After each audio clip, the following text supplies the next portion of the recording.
En réalité, à part des leçons que nous pouvons apprendre à l'école, des leçons que nous pouvons apprendre des motivateurs, ceux dont Dieu a béni et a mis au milieu de nous comme des motivateurs afin qu'ils nous donnent certaines leçons. La vie elle-même et l'expérience de vie, ce que nous vivons dans notre vie de tous les jours, peuvent aussi nous donner des leçons afin que nous changions et que nous choisissions la vraie voie à suivre. Salut chers amis téléspectateurs, salut à vous tous chers internautes, vous tous qui me suivez de partout. Amis téléspectateurs, chers internautes, je suis Ahmed Jibekari, votre humble serviteur et les défenseurs de la vérité. La vérité aujourd'hui, amis téléspectateurs, chers internautes, c'est la rencontre Kabila-Katumbi, ou bien la rencontre entre Joseph Kabila et Moïse Katumbi, qui en tire la ficelle. C'est vrai, chers amis téléspectateurs, chers internautes, c'est une question que beaucoup se posent. Et ce sujet fait couler beaucoup d'encre et de salive. Pas seulement dans la communauté congolaise, pas seulement aussi dans la communauté africaine, mais dans le monde entier. Tous les médias du monde en parlent. Et il y a des questions qui se posent. Amis téléspectateurs, chers internautes, nakati ya ba question surtout o ezali komi tunana. Nakati ya rencontre oyo, et puis ce n'est pas la première fois que Moïse Katumbi se rencontre avec Joseph Kabila. Amis téléspectateurs, nous connaissons que conflit ezalaka makasi entre Joseph Kabila et Moïse Katumbi. Toyoka mingi na simanango, ba matière ya grande valeur oyo ebimaka na Congo na biso. Alors Moïse Katumbi atekaka yango, atekelaka Russie, atekelaka Chine et tout consort, et na suka na yango, et salaki siko ke non batu oyo ye atekelaki na ngambu. Na ngambu ya ba chinois, bazalaki na posa ya mususu. Quand les Américains ont entendu, quand les Américains ont entendu que non, voilà, bah, uranium moko ebimaka na Congo, ezalaki na Katanga, ezalaki vraiment à grande quantité. Alors, bah, satellite na bango, ils ont demandé à Joseph Kabila, parce que c'était lui qui était le président de la République. Alors, Joseph Kabila va appeler Moïse. Moïse va lui dire que non, voilà, d'ailleurs, Koutou na linga kinabe te solo nango, et j'étais sur le point ya ko quitter Katanga pour que na Kinshasa, na koti ke la yo quantité wana oyo ezali awa, mendambu nango, et c'est ça qui que non, voilà, na te ke lango, ba chinois et tout consort, mbongo nango Koutou eza autant. Na simanango, vérité, lokola basipaka yango lamba ya mwindu te, et yakika akobima un jour, ti Kabila a compris que non, voilà, quantité oyo Moïse a tekelaka ba chinois, ce n'était pas la quantité qu'il lui avait dit. Ba chinois n'attend bazongaki et pas à Moïse Katumbi balobi non matière wana ba uranium on les a vraiment ya qualité to za en pour ça. Alors to wana posa ndambo wana o etikalaki to lingi suto sombango. Moïse n'avait pas de choix, atindaki bango et pas à Joseph Kabila. Tant atindé pas Joseph Kabila ko tuna bango montant, bango ba ebisi non te quand même montant o to pesa ki liboso. Quantité nini, la quantité alors ba quantité à solo mais qui montant à kosaki. Ndesiko autant ba ko ebisa lui non te po pesa même montant ba bité montant les a montant tel ba beti ba machine voilà tout ça là de Joseph Kabila qui ko timbela ki non Moïse Katumbi a roula ki nde bato baloba na biso ke conflit na bango ya munene e utaka esika wana. Mes chers amis téléspectateurs, chers internautes, comme l'histoire nous rattrape toujours à tout ce qui peut nous arriver aujourd'hui, nous devons nous référer à l'histoire. Et le bas nango papa wemba d'heureuse mémoire. Alors, bah, histoire, bah, changeaka yango te. Joseph Kabila, soi-disant, moi, les amousé Laurent Désiré Kabila, poti lelo vérité la motoye barate. Papa Ngbanda aleka bimisela biso ba révélation. Obama, tant a commis président, il y a comme président aux États-Unis, bah, nungu yaki mingi. Tout autour, il y a nationalité naïe. Parce que les États-Unis, bazar ndenge na bango ba étudier la nationalité à mutu. Ce que botami sur le sol américain aux d'office américain.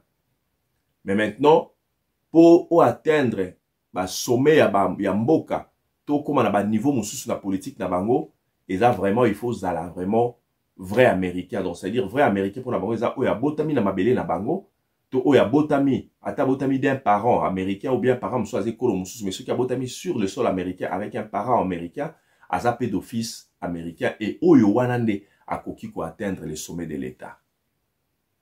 Obama asalaki ADN pour prouver na peuple américain que réellement je suis un Américain, réellement je suis né sur le sol, tout ça là, dans ma investigation salemaki, tibayaki komona ki note ya solo, aza pena mwana na biso, alors akoki kokoma mokonzi na kati ya mboka na biso. Ndenge bomoni Obama akomaka président na kati ya États-Unis et c'était le premier président noir na kati ya mboka oyo tobengi United States of America.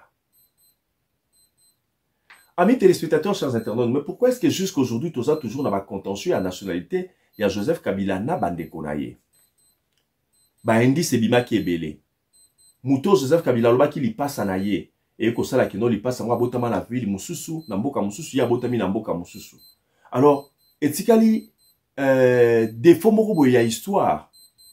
Oye ko tikala ka don mbula na mbula to banda kolobela yango.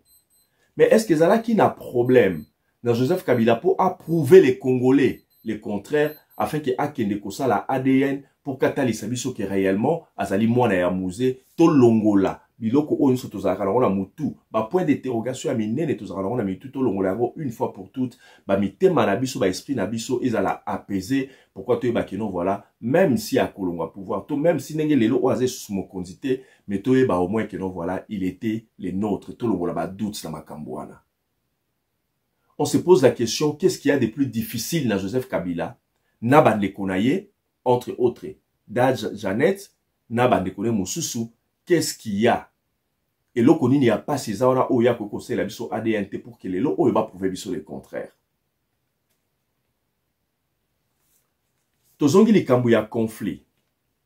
Naban Lekolo ba papangba da sala biso ba révélation au juste que le lot moutumo ta prouver biso le contraire. Et ça là qui juste parenthèse.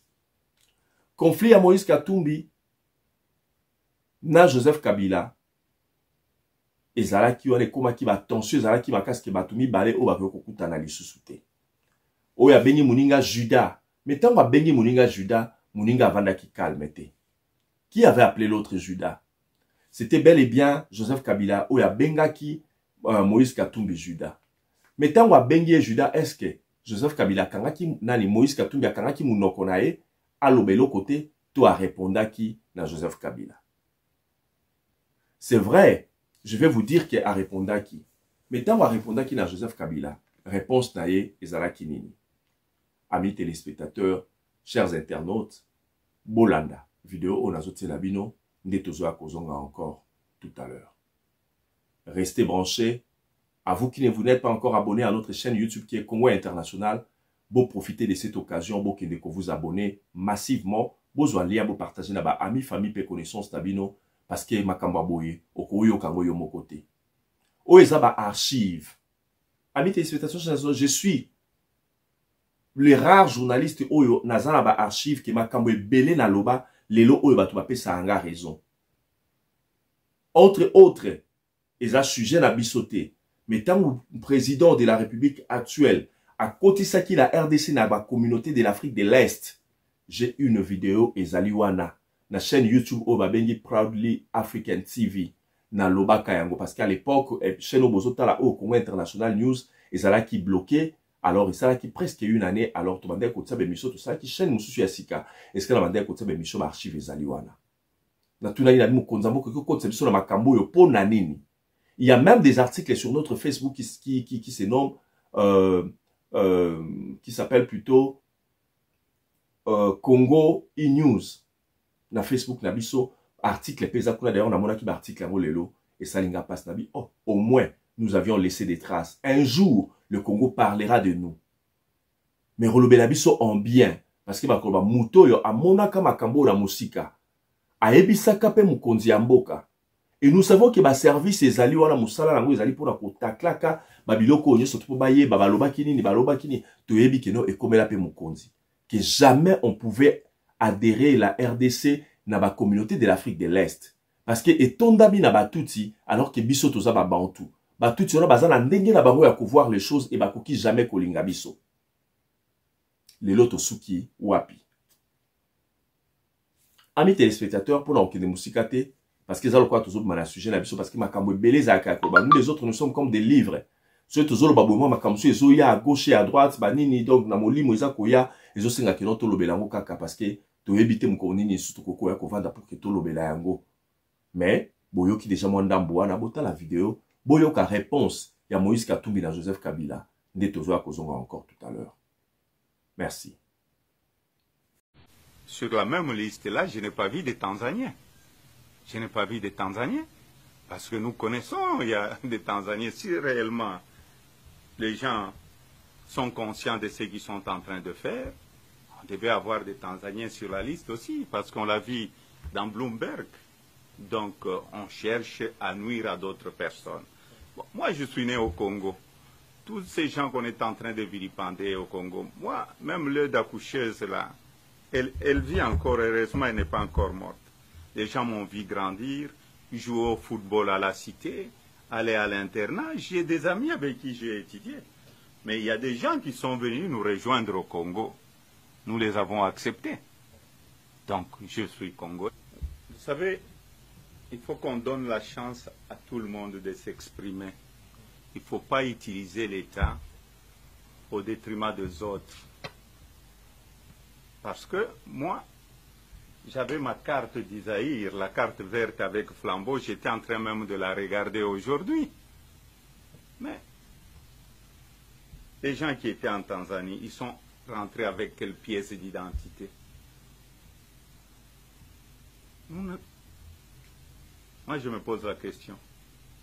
Qu'on puisse me dire, le président Kabila, quand il est venu de la Tanzanie, il avait un passeport zaïrois à l'époque. Qu'on me montre ce passeport-là. Sa famille aussi. Mais on l'a vu dans Bloomberg il n'y a pas longtemps. Bloomberg a sorti le numéro de passeport tanzanien de membres de la famille du président Kabila. C'est ce que je suis en train de dire. Si vous nous aviez trouvé au pays, ne cherchez pas de pou là où il n'y en a pas. Oui, amis téléspectateurs, chers internautes, je pense que séquence au na du côté la bino na lingi ebite so fona loba na tu na bino ce qui est plaire bino. Mais na lingi ka na tu na bino ce qui boyoki. Histoire et loba papa Wemba ba changeaka yango te. L'histoire ça nous rattrape toujours. Yonde to vivra boy na kata mokili ya Nzambe. Il faut tout ça la très attention na ba acte na biso o toza ko poser lelo parce que ba acte o tozo poser lelo lobby et kobotaka bambuma. Nyoso o tozo sala na si ya mokili o ya se oyo. Il faut tout ça la très attention. Maloba o tozo loba lelo lobby et kokangaka biso. Yango il faut faire très attention même na maloba o to bimisaka na kati ya minoko na biso. C'est vrai, je suis musulman. Mais l'islam ne nous empêche pas de faire référence, de nous référer à la Bible. Bible est oye lobi nini, et lobi la mort et la vie sont au pouvoir de la langue. Donc, kaka na munoko yokoki komi pambola, kaka na munoko yokoki komi boma pe ko boma, kaka na munoko pe koki komi pambola to pe ko pambola mutu.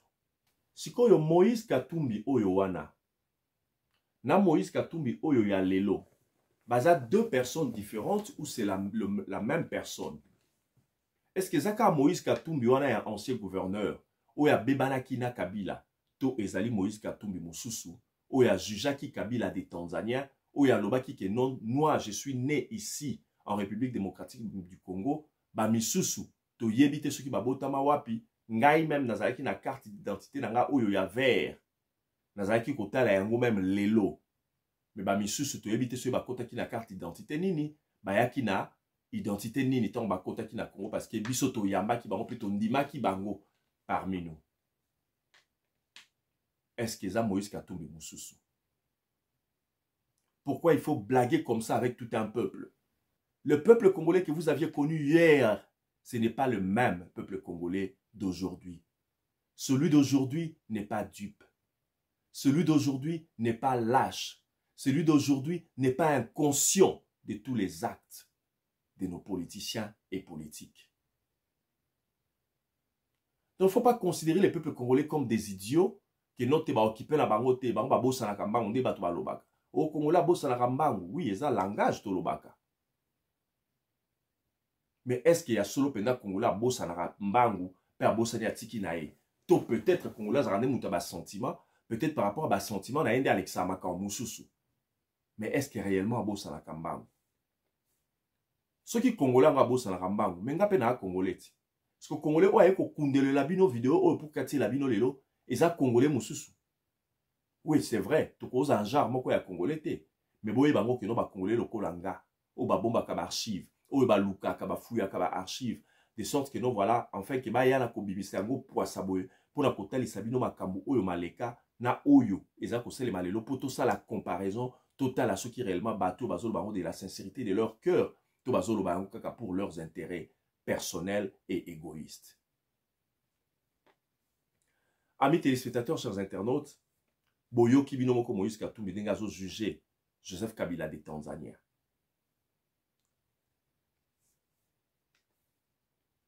Tolongwe wana. Bauti kokutana, c'est vrai. Bakutani wapi, libanda ya mboka. Joseph Kabila akima depuis kala. Et bimaka ya yaka awa na mboka ya Afrique du Sud. Pour na kosa la défense, ta défendre thèse na ye. Ya PhD. Et yaki kosa la keno, voilà, aileka Namibie, depuis akenda Namibie, atikala komona na lisusu. Peuple congolais, na ba oyo balingaka ye, bakoma ye komi tuna me aza wapi.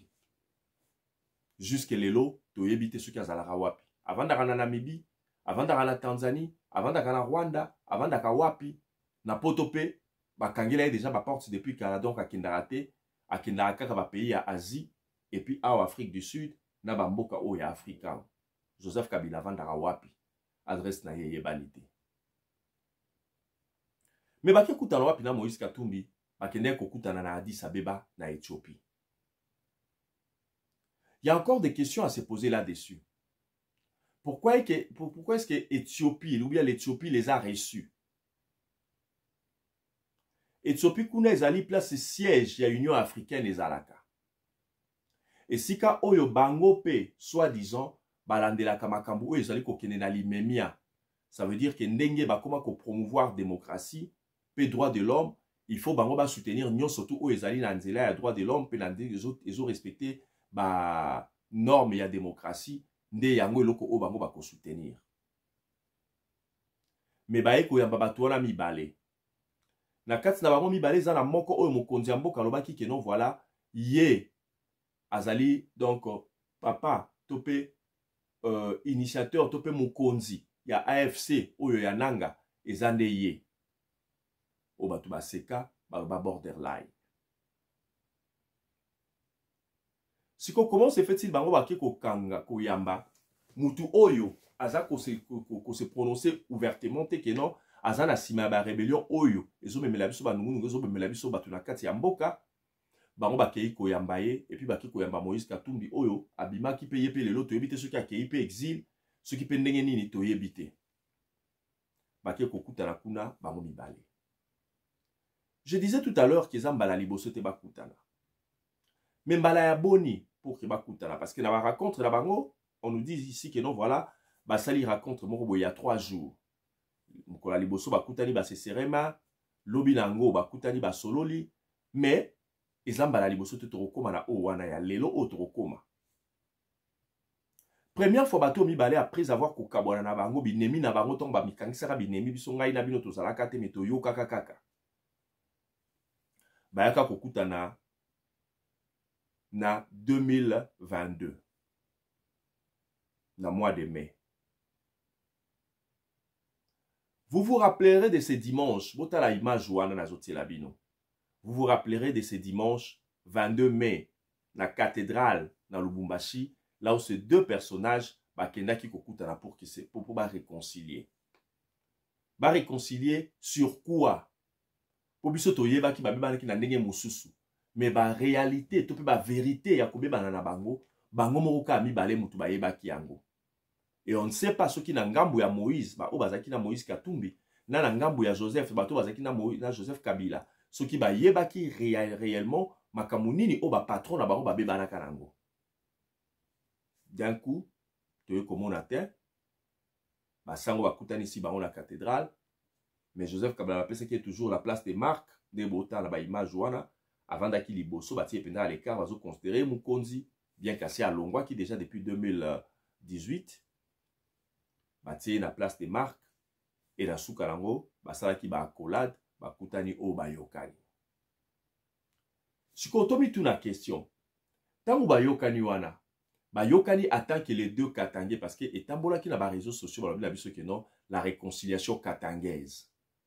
Mais la carte de la réconciliation katangaise avoka batumi balé de mutu bakei ko réconcilier entre autres moko abenga muninga Tanzania, mususu abenga muninga Zambia avandisa e même libanda ya mboka akoma azo kengi di la Congo na ngambo ya Zambie. Mais tango aza ko kengi di la ngambo ya Zambie kaka na mboka ngo oyo mutu abenga ki e Juda aloba ke non voilà ye aza Zambien akoki kokoma mokonzi na mboka oyo te tout ça bazukia ki ba réseau ebele akei kaka pe na mboka ngo kaka o balobaki aza ya kuna ake kovanda kuna. Amis téléspectateurs, histoire et rattrapera biso toujours. Ndeko na biso ya comédien oyo tobengi na kombo ya Kadiombo akufa. Akufela nini? Parmi ba révélation ya Kadiombo, Kadiombo asalaki kutu to bakutu ba révélation te. Mais aekika kokundola ba révélation oyo ese yebesamela biso nde abimisaki yango lisusu poasa. La répétition est la mère de la science. Tango asali répétition wana ya likambu ya Moïse Katumbi ndenge Kabila le père abengana kaya kendaka na ngambo ya Zambie. Alobi ke non voilà ba camion na biso ya minéré ya Jekamine ezobima po ekende. Ba yoki kuna ote ba kangi yango mutu moko boya aza sujet zambien ya marque ya haute marque akangi biloko na biso awa en complicité avec le gouvernement zambien. Alobi ke non voilà bino Congo baza na nyongo na ye fo ba futa soki te bango ba olekisa biloko wana te. Ndeko na biso Kadiombo atangaki ba kombo ya batu oyo bazalaki wana. Moko akufa Katumba Mwanke, mususu wana je pense si je ne m'abuse ezalaki Mwenze Kongolo oyo alobaki ke non voilà aza malade sinon il pouvait témoigner. Bazalaki baza ba témoin. O note bozala nyongo na ye il faut bofuta so bofuti te biloko biso to kangango. Gouvernement zambien asemelaki na likambo wana. Oh non, oh, batali babi mais yo za congolais. O te aza congolais te ngala aza zambien. O oza zambien oui. Gouvernement zambien pe ba prouver babi non te aza mwana biso. Alors bino neti bwana nyongo na ye bozu yango na loma alors biso pe to ko kanga biloko na loma e ko leka na mabele na biso te parce que to protéger ba biloko ya sujet ya mboka na biso. Et puis à part ça, as un grand businessman. On était obligé, ya kosala nini, ya kofuta banyongo wana po biloko na biso sala nini eleka. Ba biloko wana nyonso ba rappel wana nyonso to emema Kadiombo na liwa. Nga na okufa te. Na kokufa na maboko ya batu te, na kokufa na maboko ya Moïse Katumbi te, ni ya qui que ce soit. Parce que combat langa, amis téléspectateurs, chers internautes, ezali pour na mboka na ngai Congo. Na kobanga moto ya mokilité pour na yebike. La mort et la vie sont au pouvoir de la langue et je confesse de ma bouche et je proclame que moi je ne mourrai pas de main d'homme, d'aucun homme.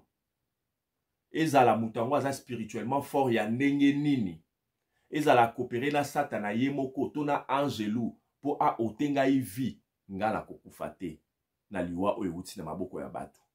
Na kokufa na le temps qui a été prévu par Dieu et na kokufa d'une mort naturelle mukolo oyo nzambe akomana kufa nde mukolo wana na kokufa.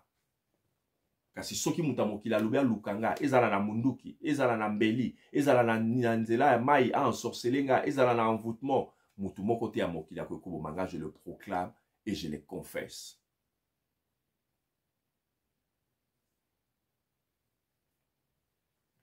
Amis téléspectateurs, chers internautes, moko zambien, ndenge babenga na bango nyonso ngate. O abengi muninga zambien, o abengi muninga tanzanien, mais ba sujet soi-disant katangais. Ba kei na la réconciliation katangaise, ba kei ko réconcilier, ko se réconcilier. Et ils se sont réconciliés. Donc ça c'était la première fois. Après que bebana na bango, ezaki première fois bato mibale, bakutana pour basala nini, bapesa na maboko, balobaki note bayokani. Mais na makambo nde toye pe to umeli pe na mokili yango ya Nzambe hein. Ndenge pe toye beli yango ezaki bato mibale to baza ko se réconcilier, il faut pas se réconcilier par rapport ya bango moko.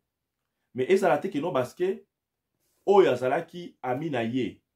Tango amoni ke no voilà oyo na ye l'ami, l'ennemi de mon ennemi, allez. Akomi pe ami. Oza ami na mutu, mais tango moni ke no voilà koto ya komi ennemi na yo. Oyo pe koto tanga komi ennemi na yo alo bwa kisi esusale ozongi bino na bino binemi bosa nini bo se réconcilier les sous.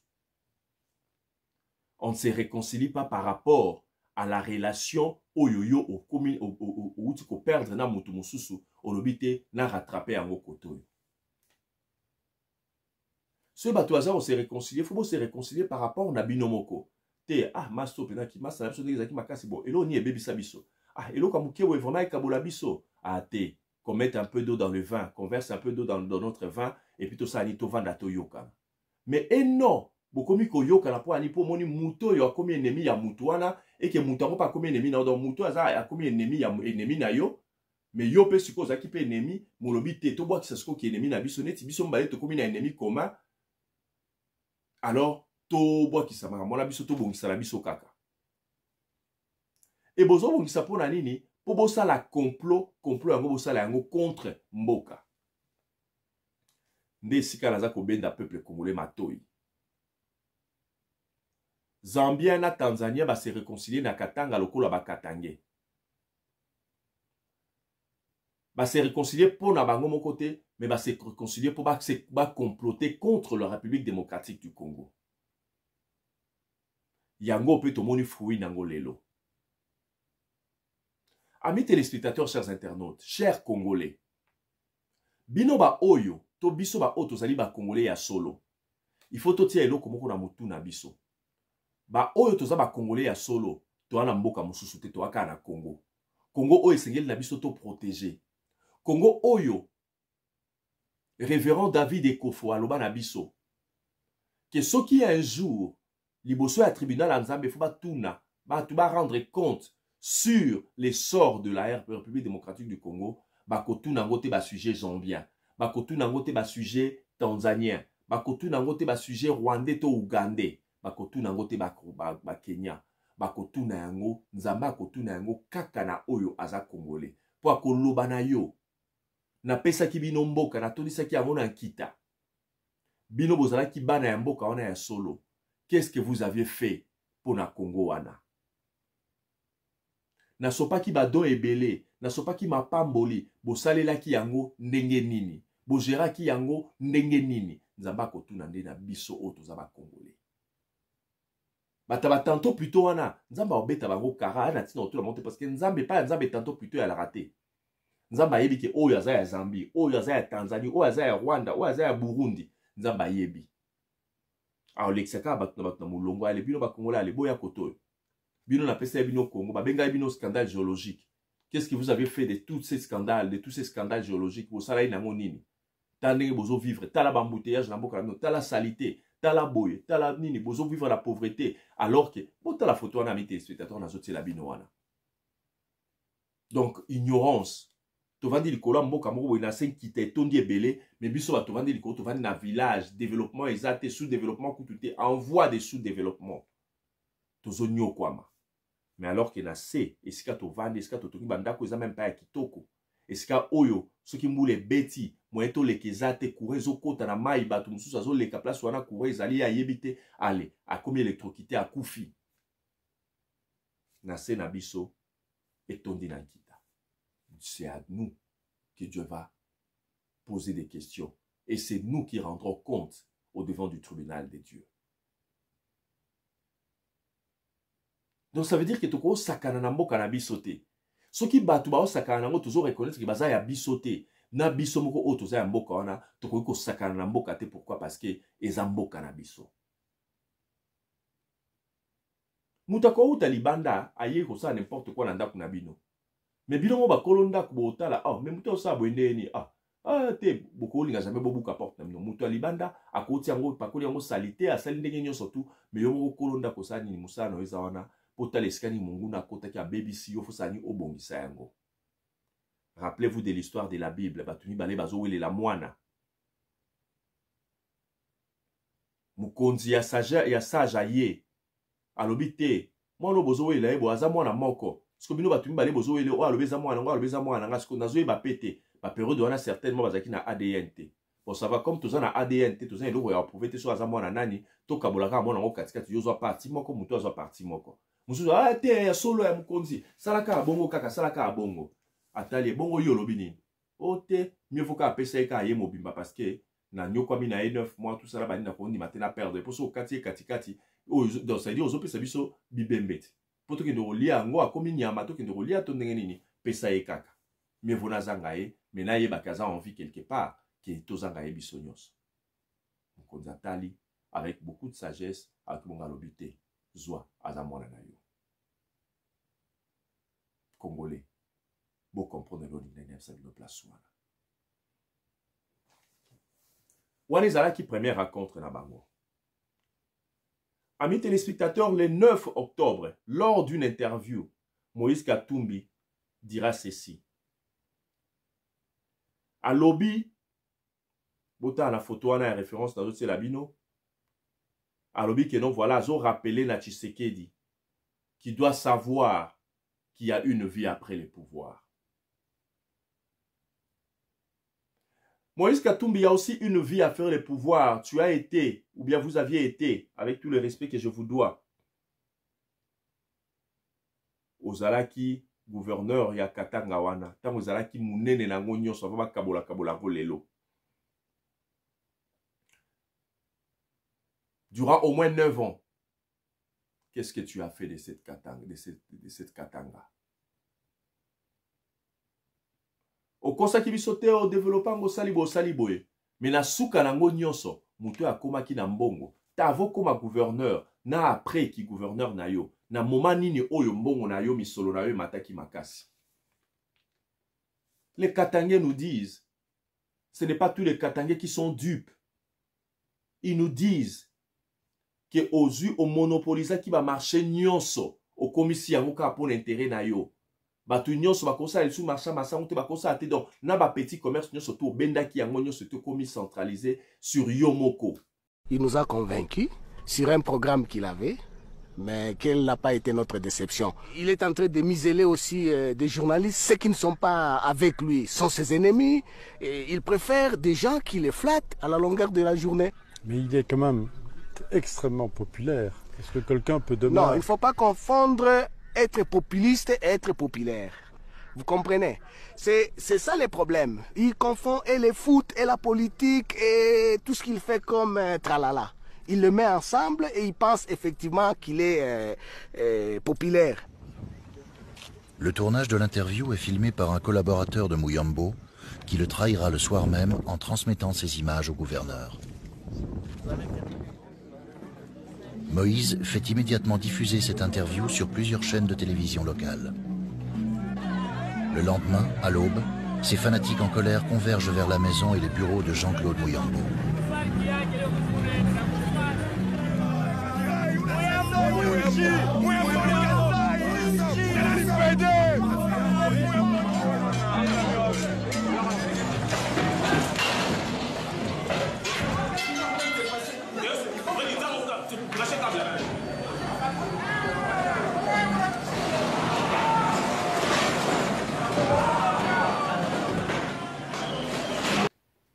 Les Katangais nous disent, ce n'est pas tous les Katangais qui sont dupes.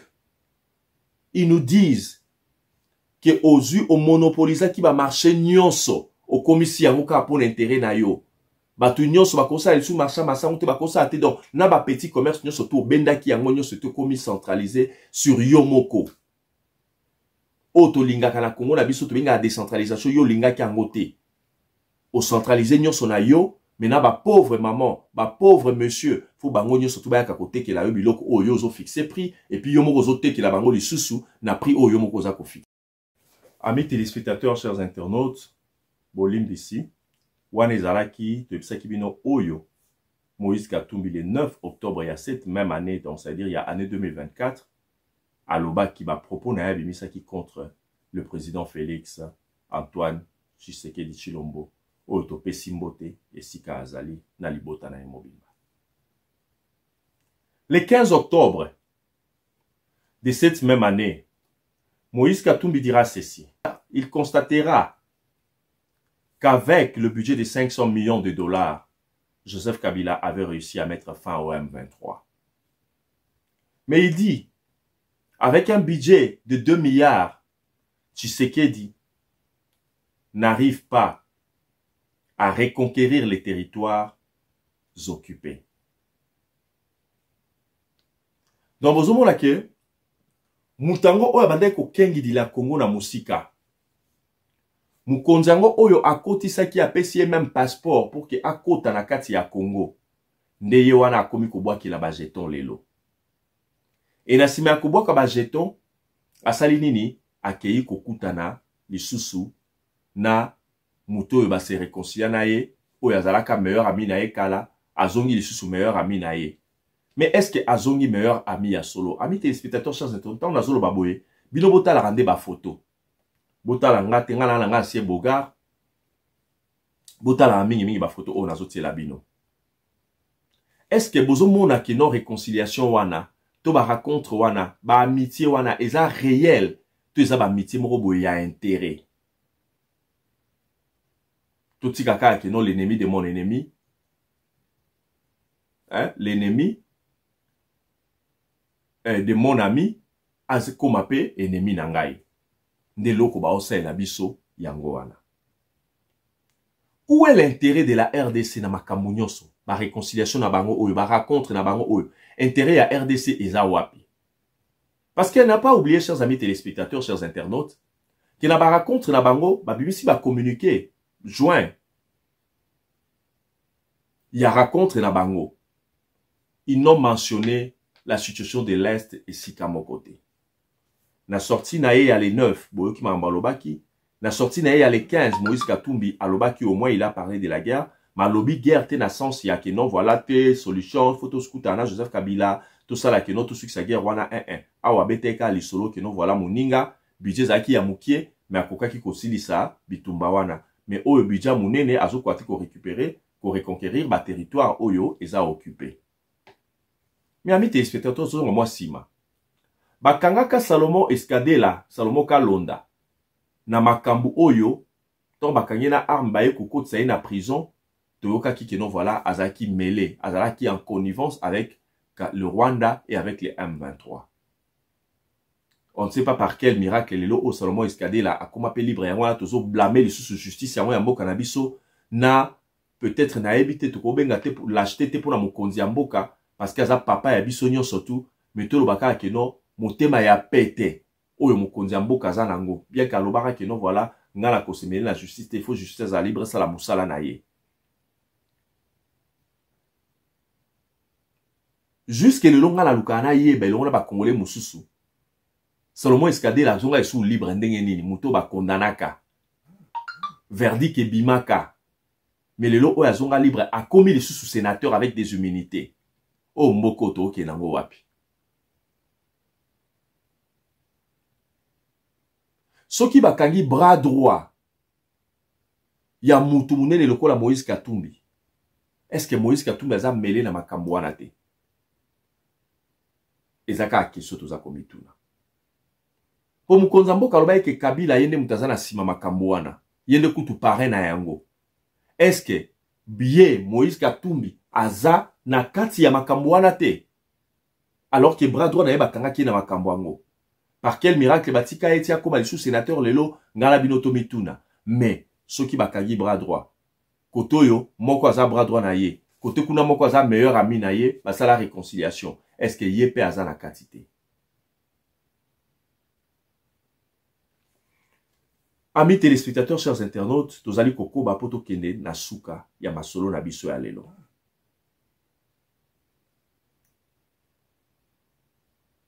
Lelo oyo bakei kokutana nde tolobai keno bakei kokutana na mboka ya Addis Abeba.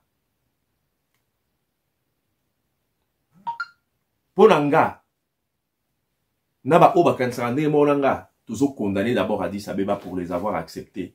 Bakendo sala ba réunion na bango kuno si longtemps bazo bakeno moko na bango mokonza funda ya lobi keno yemu tazo soutenir ba makambo wana ya ba M23 ya ba AFC. Moïse Joseph Kabila côté na ye azalaki na Néhémie Mouilania na Raymond Chibanda na Bardabe Kikaya na Moïse Ekanga. Ou azalaka financier à église sans précieux na commune à Kalambo.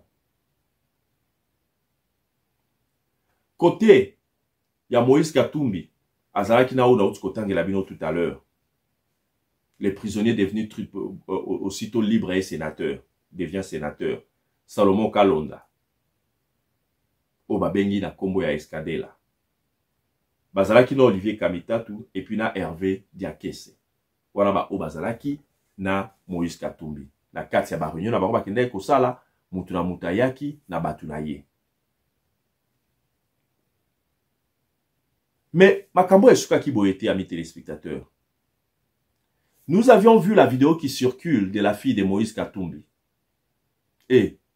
Oui, de la fille de Moïse Katumbi. La fille dit quoi à propos de son père? La fille dit quoi à propos de la rencontre entre son père et celui qui lui a fait souffrir selon elle? Parce que la fille aussi rêvait à ce que son père devienne le président de la République démocratique du Congo. Elle rêvait de ça. Mais so landi mwano azoloba interpellation ya mwana oyo ami téléspectateurs sur internet faut bozo na ba angle belé.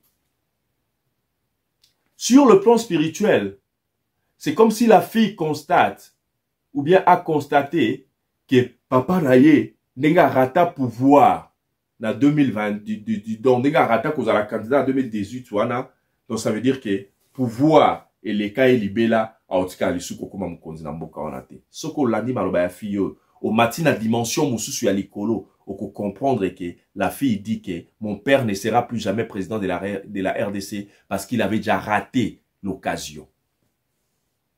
Et celui qui a fait rater cette occasion, c'est celui-là. On a monié les masangani lelo pour basa anini baluka koloba makambu pour na Congo. Bolanda vidéo ya moi na Moïse Katumbi. Et nous allons nous retrouver encore tout à l'heure. Restez branchés et abonnez-vous massivement. Faites des commentaires. Je veux voir vos commentaires, amis téléspectateurs, chers internautes. Parce que Makambo Tozoloba Oyo, ils ont vraiment très profond.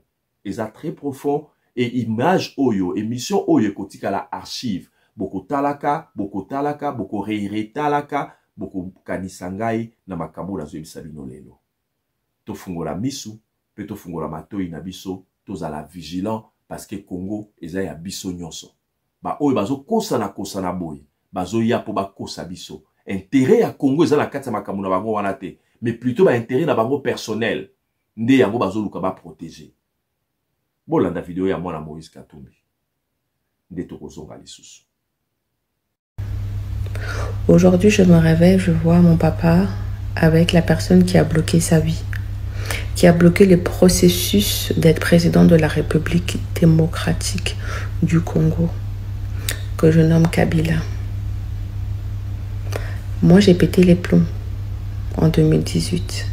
En fait, je ne sais ce que péter les plombs. Je suis fatiguée de péter les plombs. Un jour, on va me retrouver morte. Moi, je me souviens que Kabila, il a bloqué mon papa à la frontière. Pour aucune raison, en fait, ces gens, ils font que les choses à leur guise. J'ai dit, ces gens, ces politiciens, ils ne font que les choses à leur guise. Ils ont bloqué mon papa à la frontière zambienne. Il ne pouvait pas rentrer, faire le dépôt de sa candidature. Il a été condamné de 3 ans de prison pour une affaire immobilière. Il a été soupçonné pour recrutement des mercenaires. C'est là où ça a commencé qu'il n'était pas congolais. Et aujourd'hui, je me réveille, je vois Kabila et mon papa ensemble.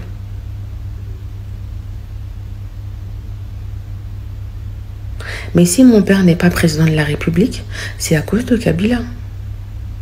Oui, amis téléspectateurs, chers internautes, je pense que vous avez suivi la vidéo de la fille de Moïse Katumbi qui interpelle son père.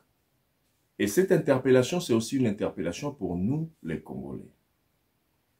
En fait, koloka mwana oyo koloba, bozo comprendre que spirituellement, cette fille, azolinga koloba que non, voilà, le pouvoir a été ravi à son père et ce pouvoir ne reviendra plus jamais. Faut comprendre que langage ya musuni na langage ya molimo. So koti na ba dimension ya likolo, okoya ko comprendre que moi no azolo ba que non voilà, papa na biso na 2018 wana soki ba pekisa ka été kozala candidat, yende mutalinga ki azala mokonzi ya mboka oyo. Mais kaka mutu ango oyo empêcha ka kozala mokonzi ya mboka wana, ye wana lelo o nazo kamwa lisusu ki nazo mona papa nanga asali nini aza kosangana na ye. C'est une autre façon aussi à koloba. Que lelo oyo a baza kosangana na ye mutabenga ka papa nanga Zambia. Lelo o bazo sangana lisusu na mutu wana. Est-ce que lobi ceux qui attendent makambo simbi ba parvenir kolongola mokonzi aza na pouvoir na bokonzi? Est-ce que muto yo akondi ma papa nanga a atteindre lisusu le sommet de l'état na kati ya mboka wana? Wana eza ba question oyo mono aza komituna na kati na ye azoloba boye na musuni mais na molimo aza komituna ba question oyo bino tango mususu boza koyoka te. À part interpellation à la fille de Moïse Katumbi, chers amis téléspectateurs, chers internautes, vous devez suivre cette photo, vous devez voir aussi, regarder cette photo. On a télé binoana. Bolobalanga eza Photoshop. Oui, je suis d'accord avec vous, eza Photoshop. Eza une photo normale, eza Photoshop. Bas une photo à Moïse Katumbi, mais na image kuna na miroir, ba reflet, ya nani, ya Kagame. Mais Tommy Tuna, nde nalobaki tout à l'heure, escadé la bakanga kae pour la connivence na na M23 et puis na Rwanda. Est-ce que Moïse Katumbi azalaka na kati na bango kuna te? Mokonzi ya mboka fundaki Joseph Kabila lobi ke non, yende mutaza parrain ya AFC. Yende mutaza na ba M23 wana. Ezaka a question, naza ko tuna po na posa bo chauffer banda ba commentaire wana etonda na ba commentaire. Émission Oyo, amis téléspectateurs, chers internautes, ezali éveil de conscience pour nabiso o tozaba congolais. Toyebi, chers amis téléspectateurs, chers internautes. Moi na Oyo tobengi na kombo ya Yolande Makolo, o azalaki PDG ya Rwandair. Chose bizarre, moi na wana azalaki 50% kassaïenne, 50% rwandaise. Et toyebi yango na kati ya mboka na biso, bandeko na biso ya Bandundu, na bandeko na biso ya Kasai, bango mutu ba se considérer ka lokola ba vrai congolais. Pourquoi? Balobaka baza na centre ya Congo. Donc ça veut dire que bango bosangani kutu lycée bosangani na bamboka musu ya libanda ezate bango de ba mutu ba pur congolais. Sikoyo toyebi pe ndenge bandeko na biso ya bakasai ndenge bazalaka na bato ya patriarcat. Donc ça veut dire que bana mingi ezala basi na mibali bazalaka mingi attaché na côté ya ba papa na bango pour ba considérer ka ata peut-être maman za musonge, papa za nini. Donc mais boetebi que non en général ka ba kasayen ba lingaka kasai quel que soit ceux qui a ata baza 50% kasayen 50% bandundu ba si considéraka ba kasayen. Ceux qui papa za kasayen, ceux qui peut ata maman za mutaki sangani papa za ba si considéraka ba kasayen. Pourquoi? Parce que bango baza ba patriarcat. Mais chose bizarre, to mona imwano yo Yolande Makolo oyo pe déjà Rwandais tango mokonzi aza en place azwaki asedaki aéroport ya Goma na Rwanda pour que basalaka kamuna bango tant Rwanda na Congo ebebani bien que ba relation nyonso tout diplomatique et continuera nango ba relation diplomatique ebele continuaka parce que jusque lelo bato ebele baraté. Je vous révèle d'ailleurs que boyeba que non ambassade ya Rwanda na Congo ezalaka toujours et opéraka et continue à coopérer comme il se doit. Et ya Congo pe na Rwanda pe ezali toza ki débat wana dernièrement na batu mo toza ki ko discuter batu baye baraté batu bakanisa ki tomba bengalaka Karega ambassade wana ekanga me kanga mati lelo ambassade ekanga maka tomba bengani Karega. Mais la RDC, le gouvernement congolais pour na bango donc le problème c'était seulement Karega, pas le Rwanda. Alors Karega kenda batindaka ambassadeur Mosusu, ambassadeur wana zali la République démocratique du Congo na le Rwanda, bien que ndenge tofundaka Rwanda ki yem tazo bundisa biso yem tazo semer des ordres na mboka na biso na ba crime et tout consort, mais ba relation na biso diplomatique à une certaine échelle, ça continue toujours parce que nos deux ambassades fonctionnent très bien. Bino ba oza na mokonza mboka boyebisa ye que les cambo ils a clarté. Les lotos zoloba awa. Nous sommes contre ba racontre bazo sala oyo. Poto yebi ba aboutissa lango. Mais mukonzi pe ya mboka fa fungola misu. Ennemi ate ya mukie bazoka ye jamais muninga. Ote azala wana pono landele bien. Azala na yo landele bien na makambo azoloba na munoko na makambo azosala. Mais oyo azokanisa na motema na ye yo koyeba ngote. Munguna bataka ya zalaka musika. Yesu oyo ba chrétien ba bengi mwana ya Nzambe.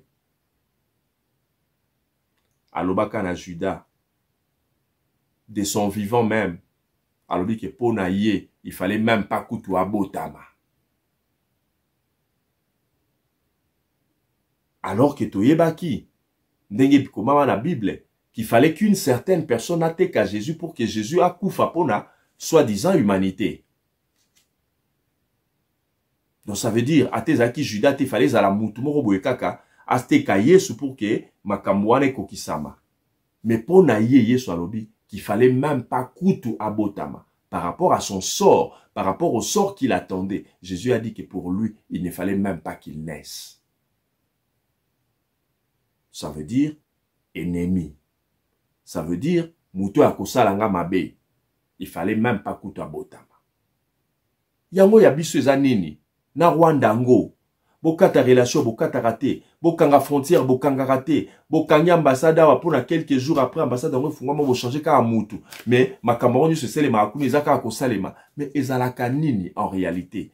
Qu'est-ce qui se passe là-bas oyo biso ba congolais tozo comprendre te oyo sengeli mukonza mboka à faire comprendre na biso? Burundi azaki na petit conflit na Rwanda, mais jusque les frontières na bango ezaya kokanga. Pona nini parce que ba reprocher na Kagame, il fallait azongisa batabara wana oyo bakenda kuna bazalarati kuna pi bakanisara toujours koya ko sala rébellion. Zongisa bango apome na zongisa bango lelo lobi okuna. Ah comme olingo zongisa bango te ça va. Biso na bino esili bakanga frontière. Mais oya biso to yebi ke bango mutu baza problème pona biso. Mais to kanga frontière te o no te po eza makambo régime eza makambo peuple rwandais te. Mais makambo régime kasi ba peuple rwandais na ba côté la biso par rapport ya Kagame. Po ba yebi ke ti Kagame azo piller Congo pona ba intérêt na bango po ba on peut bazala bien. Ba yebi ke ti baza bien ndenge wana eza parce que aussi Kagame aza ko yibaka na ngambo ya Congo. Na cour na bango ya civisme on leur enseigne que non voilà faut ba yeba que non voilà ba territoire na bango ezaka na ngambo na biso alors qu'ils a archi faux. Au contraire, ils ont un territoire na biso ndemu tout Seda bango na Rwanda. Entre autres Gisenyi aussi. Mais baza ko enseigner bango na civisme que un jour faut ba récupérer ka ba territoire na bango. Bazo yo kezo kota bango, bazo inculquer bango yango. N'est-ce pas que bomona ba image eleka na église moko boyina Goma kuna.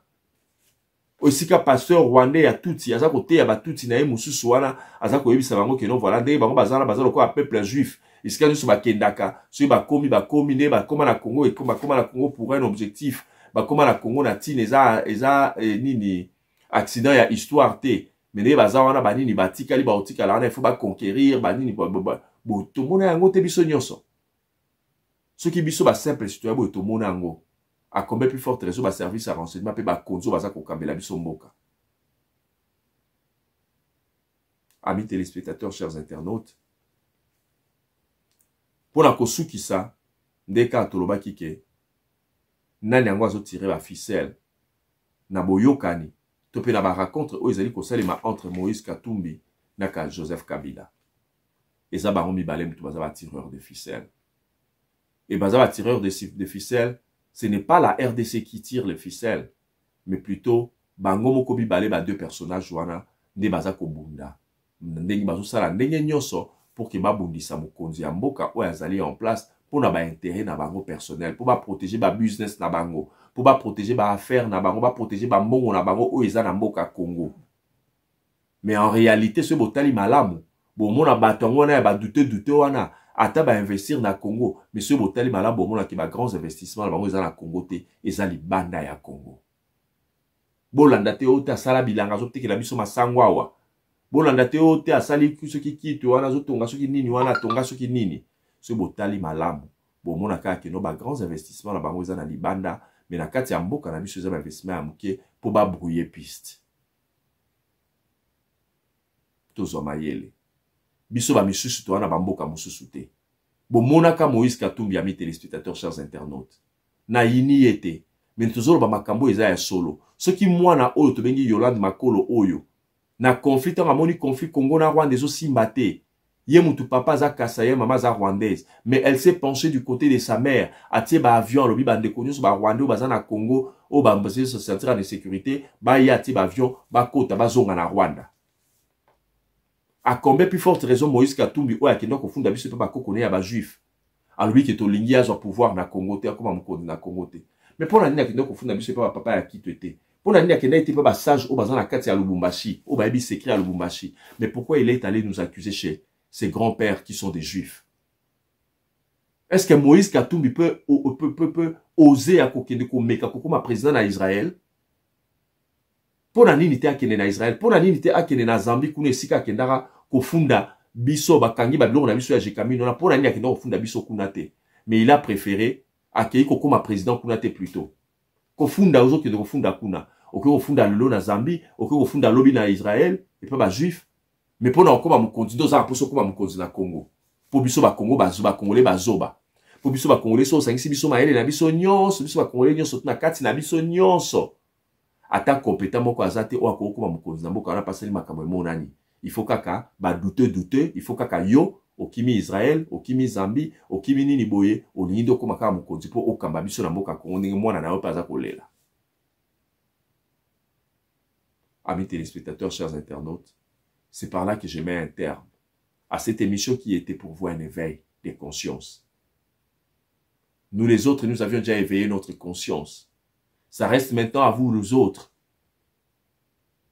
qui n'y êtes pas encore arrivés afin que vous arriviez aussi et que nous soyons sur le même point d'égalité, de sorte que nous puissions défendre la cause et les intérêts de notre pays. Parce que nous n'avons que la RDC comme patrie. Bamisu suana boye bibinomoko.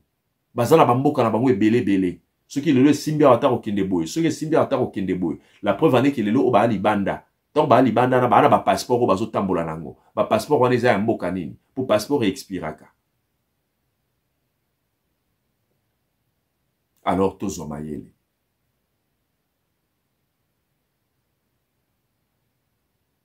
De père et de mère. Oyo ba lobaka wana. Pour na ba poste régalien. Faut tia yango maboko. Et comme une réalité. Naebi ke bozo talanga, bozo bande kolobela biso pour un changement de révision à la constitution. Mais tout ça est lango thème ya mobimba. Pour que tout lobela yango de sorte que vous comprendre que tout même mboka na biso ke liboso. Parce que devant le tribunal de Dieu, ce n'est pas Moïse Katumbi qui va défendre, à qui Dieu va qui va rendre compte devant le tribunal de Dieu. Est-ce que Joseph Kabila va rendre compte? Je ne crois pas. Parce que nous ne sommes pas sûrs de sa nationalité. Ce biso toza ba doute, nzamba zara ba doute, nzamba yebi, ba vérité eza caché wana sur ba nationalité na bango wana, nzamba yebi amo malamu. Mais ba biso ba oyo nde to ko rendre compte devant le tribunal de Dieu, ndenge révérend David Ekofo aloba. Nzamba kotuna yango na ba congolais o baza digne de ses noms, nde akotuna to rendre ye compte. Après ça qui biso mboka to isa ki yango na nkita. Tant bazo be déranger biso tant bazo sama kamnu so biso moko ba o to ba na mboka ya solo to sala ki nini nde biso oyo to ko rendre compte devant le tribunal de Dieu. Amis téléspectateurs, merci pour votre fidélité. Nous allons nous retrouver prochainement dans une autre tranche, Inch'Allah. Que Dieu bénisse la République démocratique du Congo. Que Dieu garde et protège les chefs de l'État, y compris tous ceux-là qui sont ou qui se battent pour le bien-être de la République démocratique du Congo. Et que banguna nyonso ya mboka na biso, Nzambe a exposé bango, de sorte que bazo ma peine de mort. Bandeko babolingo, pona ko suki sa penza, na ko yebisa na justice ya mboka na biso. Batu oyo ba criminel abiki ya ba téléphone ya ba $100, ba 200, ba $1000, nde bango oyo ba préféré ba pe sa peine de mort. Mais ba oyo bazo yiba en cravate, bazo yiba ba millions na ba milliards ya mboka Congo. Bango ba ko ozwa peine de mort te. Quelle est cette justice de 2 poids 2 mesures automé manakati ya mboka? Que criminel a mukia zwa peine de mort, mais criminel ya munene o azo yiba kutu mbongo parce que ba chege wana tope ba kuluna bazo yiba ba mbongo ya ba individu. Mais mutu azo yiba mbongo ya mboka mobimba to mususu par exemple mbongo ya ba millions de personnes. Mbongo ekoko melisa mai ekoko melisa par exemple 1 million de personnes, 2 millions de personnes mai. Mbongo ekoko sécuriser bata lumière publique pour na sécuriser peut-être 3 milliards et 3 millions plutôt ou bien 4 millions de personnes parce que Congo bien 15 millions de personnes parce que Congo wana toza déjà Kinshasa wana ya pamba toza déjà 15 millions de personnes. Mais lumière publique oh il faut éclairer pour sécuriser bato wana nyonso muto ayibi mbongo nango yenda kozwa peine de mort.